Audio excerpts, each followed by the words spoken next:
Olá, uma boa tarde. A situação na habitação em Portugal e os desafios económicos e sociais que daí resultam está no centro de um estudo comparativo promovido pela Cáritas Portuguesa. Um estudo coordenado pelo professor José Pires Manso, que esta tarde está connosco. Vamos primeiro à apresentação deste estudo, Habitação Social na União Europeia e em Portugal, Situação Atual e Desafios Futuros, uma apresentação que decorreu em Lisboa e juntou a Academia, a Igreja, o Poder Autárquico e também a sociedade civil. A Cáritas Portuguesa apresentou um estudo sobre habitação social na União Europeia e em Portugal, situação atual e desafios futuros, onde conclui que, apesar de estar consagrada na Constituição Portuguesa, a habitação condigna ainda está longe de ser uma realidade plena em Portugal. Habitação condigna significa uma habitação que corresponda à dignidade humana, é que tem direito, todas as pessoas, a terem habitação digna para si e para a sua família. Isto que é reconhecido pela Declaração Universal dos Direitos Humanos, tem sido dito diversas vezes pela Igreja, através dos nossos papas, pontífices, que chamam a atenção para a pessoa humana e para aquilo que é necessário para as suas famílias. E, portanto, estamos perante a tratar de um assunto que é da primeira necessidade para a vida humana. Cáritas considerou isto um desafio importante e longe estávamos de perceber quanto este problema se aprofundou nos últimos anos. O Observatório Cáritas, desde que se reorganizou, que tomou este como um tema a discutir. E hoje é o que nos traz o Dr. Pires Manso para abordar estas questões que têm a ver com o que é habitação condigna. De acordo com os censos da população, a percentagem de jovens com idades entre 25 e 34 anos, que eram proprietários de sua habitação, diminuiu em 2021 para os níveis registados há 40 anos. Nós sabemos que os jovens tendem a sair cada vez mais tarde de casa e constituir as suas próprias famílias por via de muitas razões e não só da habitação. Mas, de facto, é uma questão que nos preocupa, porque nós temos que dar condições a que o país tenha condições de acolher todos os jovens e todos os casais e todos os adultos que queiram viver a Portugal e ajudar a transformar o nosso país num país de interesse para melhorar a vida de cada um e assim melhorar a vida de todos.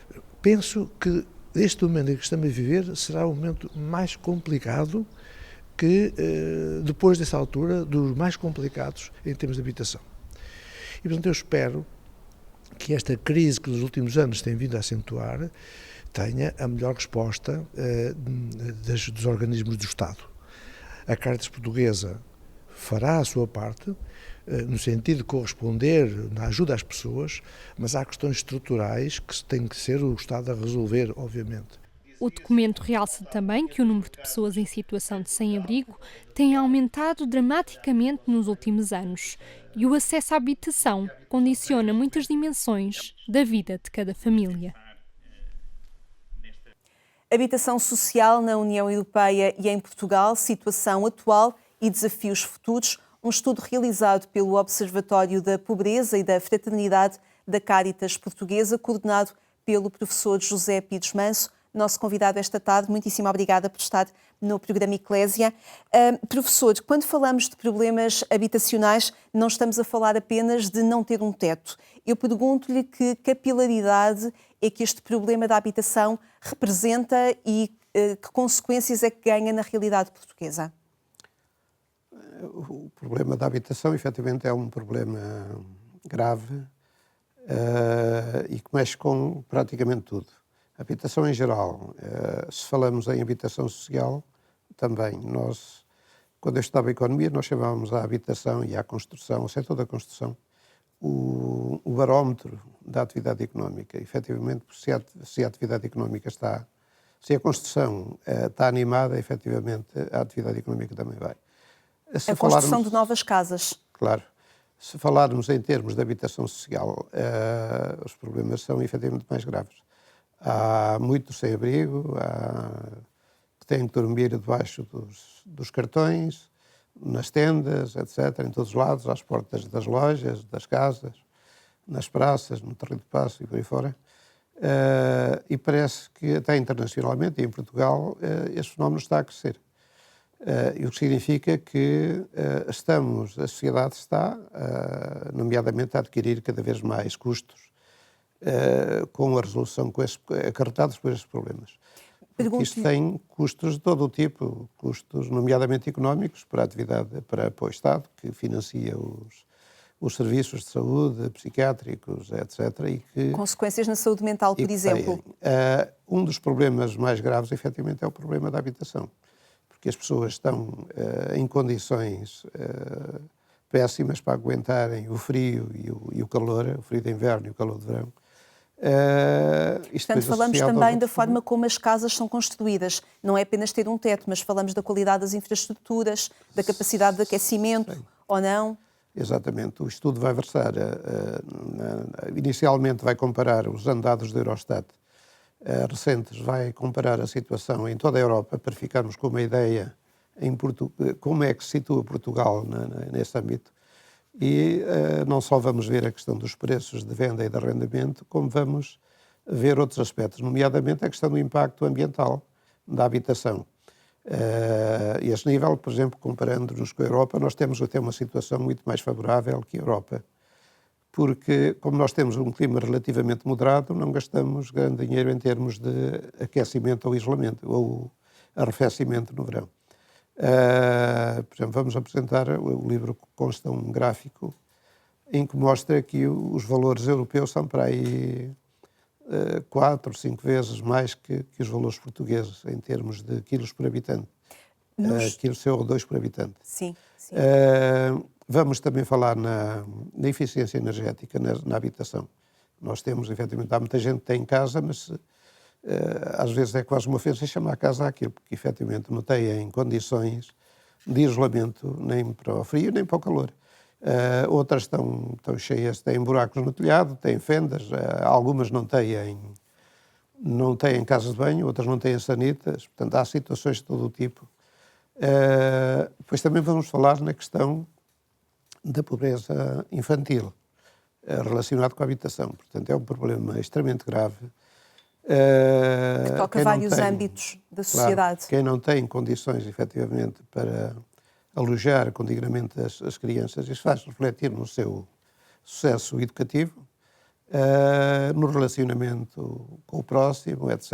E a maior parte dessas pessoas, efetivamente, nem sequer conseguem concluir os estudos devidos. Professor, pergunto-lhe se há um estigma sobre aquilo que é a habitação social em Portugal. Quando olhamos para este estudo e percebemos o investimento comparativo até com os países que ilustram alguns exemplos que são destacados neste estudo, concretamente a Áustria, a Dinamarca, Países Baixos e a Finlândia, percebemos que há um investimento público, estatal, do poder local também naquilo que é a habitação social. Ao contrário daquilo que é a realidade portuguesa, o estudo indica, por exemplo, que o parque habitacional público ou do Estado em Portugal não vai além dos 120 mil fogos, cerca de 2% do total em Portugal, quando números da média europeia falam em 12%.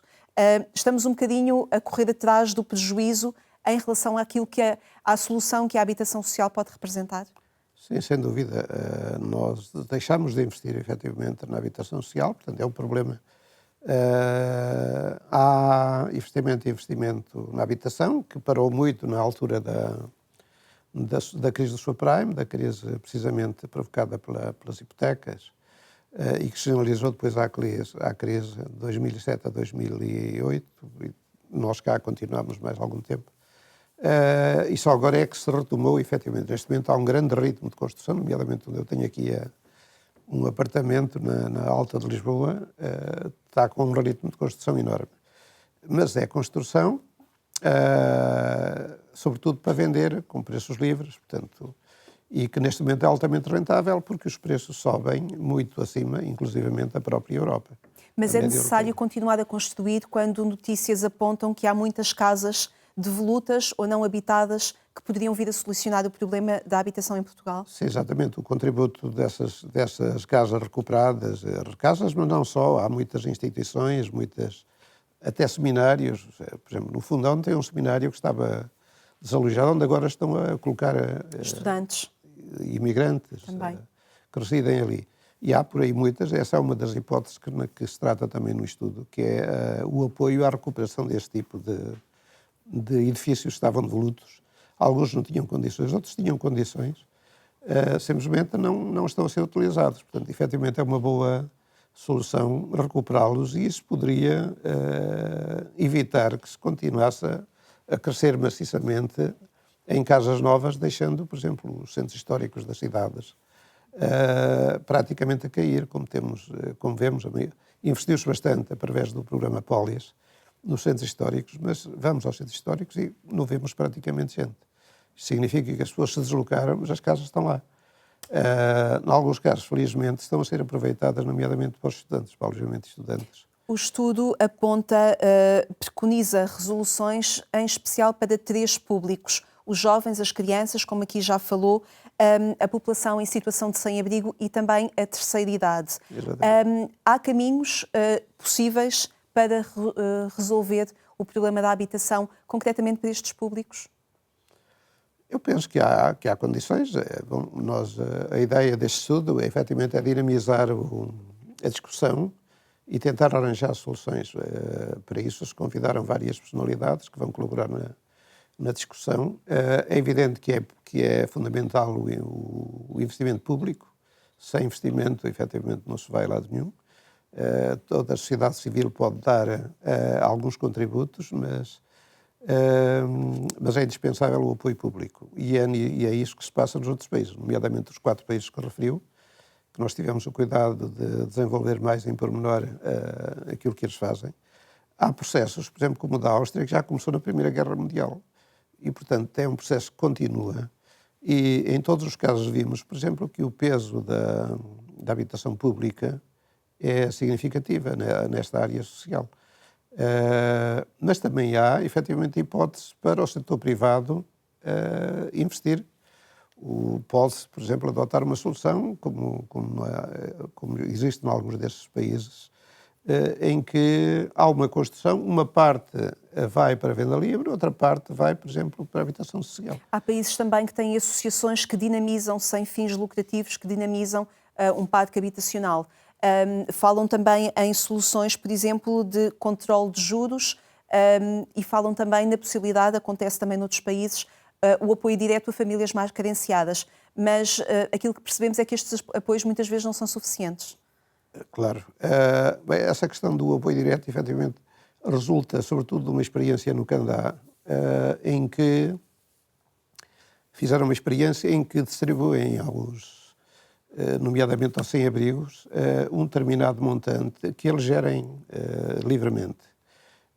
Isso não só, portanto, e depois está aliado com a prestação de serviços de saúde, etc., portanto, têm também outro tipo de apoios. E concluíram que, efetivamente, isso dá resultado e, inclusivamente, é mais económico para a sociedade.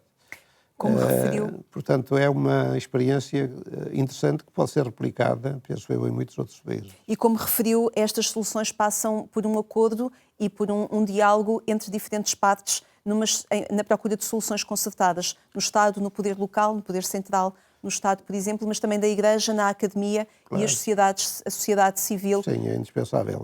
Efetivamente, o esforço é enorme e só com o esforço de todos é que se consegue. Eu penso que é indispensável, nomeadamente, o esforço privado. O setor privado tem, efetivamente, capacidade de resposta, desde que consiga assegurar um mínimo também da rentabilidade dos investimentos. E essa via de construírem, por exemplo, uma parte para venda livre e outra parte reservada para a habitação social, poderá ser uma boa solução, que pode entusiasmar, efetivamente, os privados a investirem. Porque só o investimento do Estado não é possível. Portanto, nós estamos a partir de um atraso grande. É verdade que há iniciativas. Na Alta de Lisboa, onde eu vivo, há condomínios, nomeadamente onde eu tenho o meu apartamento, há condomínios que têm vários edifícios e, por exemplo, reservaram um deles, por exemplo, para fins sociais. Aliás, vai-se lá e vê-se, inclusive as varandas, e logo por fora olhando, vê-se, porque as pessoas são efetivamente diferentes, têm condições de vida diferentes, mas ali tentaram uma solução de integração de pessoas mais carenciadas na urbanização e não mandando para aqueles guetos como era habitual, como era tradicional. E há exemplos também noutros países, naqueles que falámos há pouco, onde diferentes públicos, com diversas trajetórias, acabam por residir em conjunto também em espaços de habitação social. Sim, sem dúvida. Professor, muitíssimo obrigada por ter estado connosco a desenvolver este trabalho no âmbito do Observatório da Cáritas Portuguesa, um estudo que vem agora público e que convido também a tomar pulso. Tempo ainda para olharmos para alguns acontecimentos que marcam a atualidade informativa. Santa Joana voltou a percorrer as ruas de Aveiro numa procissão cheia de jovens.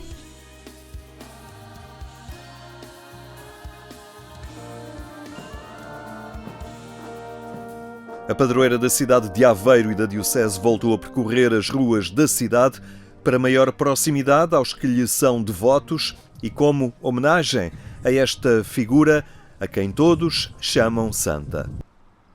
Filha de Dom Afonso V, rei de Portugal, e da rainha Dona Isabel, a princesa Dona Joana nasceu em 1452, em plena epopeia dos descobrimentos. Aos 19 anos, entra no mosteiro de Odivelas, mas a sua vida religiosa ocorre no mosteiro de Jesus da então Vila de Aveiro. É aí que morre com 38 anos e com o povo a venerar as suas virtudes e a denominá-la como Santa Joana Princesa. Ela lutou pelo bem de Aveiro. Ela, como sabemos, foi princesa, irmã do rei. Depois o irmão do João II deu-lhe aqui bens na cidade que ela utilizou em favor dos mais pobres. O seu túmulo, que se encontra no Convento de Jesus, um espaço hoje na responsabilidade do Museu de Aveiro, é destino frequente de devotos, local de preces e orações. Mas a devoção a Santa Joana ganha relevo também na sua Irmandade, que em cada ano recebe mais elementos. Na manhã do dia em que a cidade comemorava a sua padroeira, eram investidos novos membros, onde sobressaem um grande número de jovens. Uma das dimensões fundamentais da nossa Irmandade é precisamente o cunho jovem que nós pretendemos dar para fomentar desde a mais tenra idade a devoção e o culto a Santa Joana Princesa. Então, desde há muitos anos, teve início com o Sr. Domingos da Apresentação Fernandes, em 1959, que criou o primeiro grupo da Irmandade Santa Joana, os Pajens Santa Joana.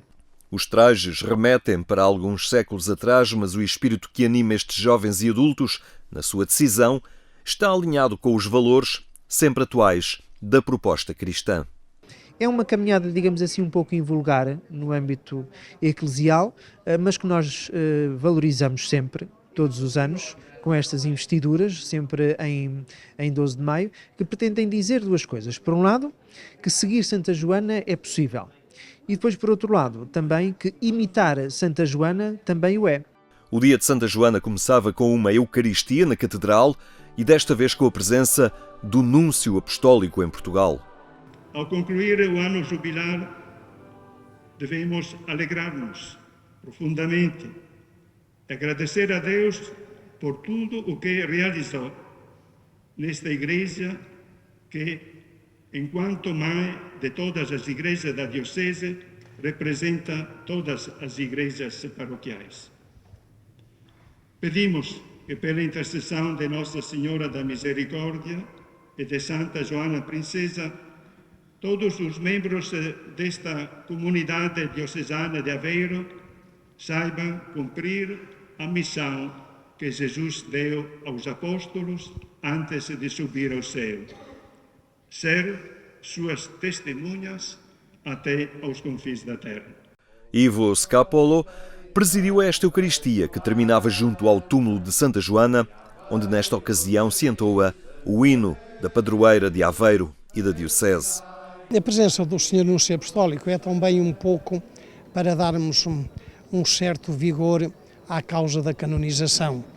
Nós chamamos-lhe Princesa Santa Joana ou Santa Joana Princesa, mas na realidade ela está apenas beatificada pelo culto nos finais do século XVII.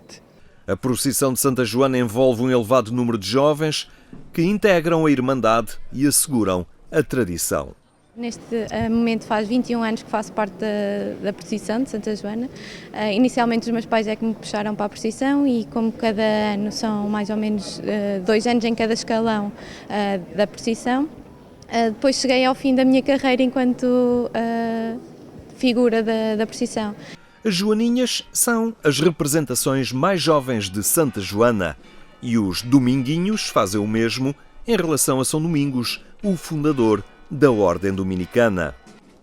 Nas ruas de Aveiro, esta procissão sublinha a tradição religiosa dos aveirenses, cuja devoção é por aqui partilhada entre duas figuras dominicanas, Santa Joana e São Gonçalo.